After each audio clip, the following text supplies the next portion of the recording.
If the individual jiva is an illusionary agent, who or what is it that has ichcha kriya svatantra, freedom of action?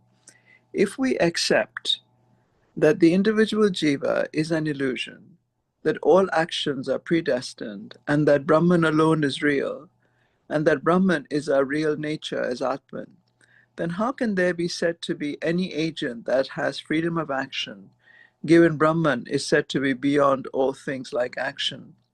Doesn't this imply freedom of action is therefore simply an illusion on a relative level for the apparent individual jiva or ego, but it isn't true on an absolute level?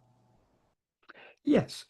Jiva itself is not absolutely real, but so long as we rise as jiva, that's as ego, we experience ourselves as the doer of action and the experiencer of the fruit of action. As Bhagavan says in verse 38 of Uladu Napadu, if we are the doer of actions, we will have to experience the resulting fruit.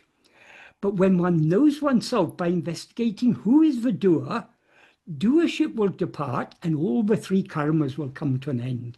So long as we experience ourselves as a jiva, so long as we experience ourselves as I am this person, I am this body, that means that I that experiences itself as I am this body is jiva.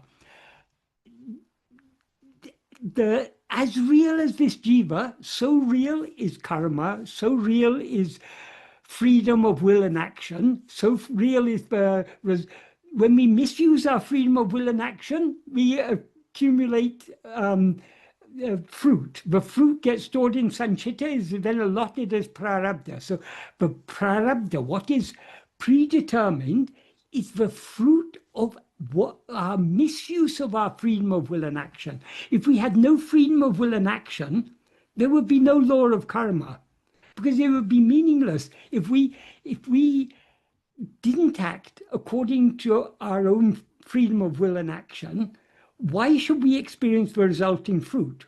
It would be a very unjust system.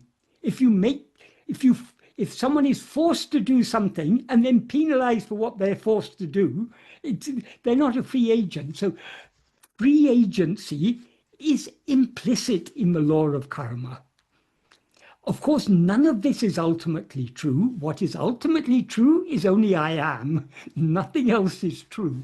But so long as we experience ourselves as I am this body, everything else seems to be true. This world seems to be true. The mind seems to be true. The body seems to be true. The karma, the freedom of will and action and the resulting destiny all seem to be true. They're all on the same level of reality. They are what is called vivaharika satya. And vivaharika satya means transactional reality. And transactional reality is pratibhasika satya.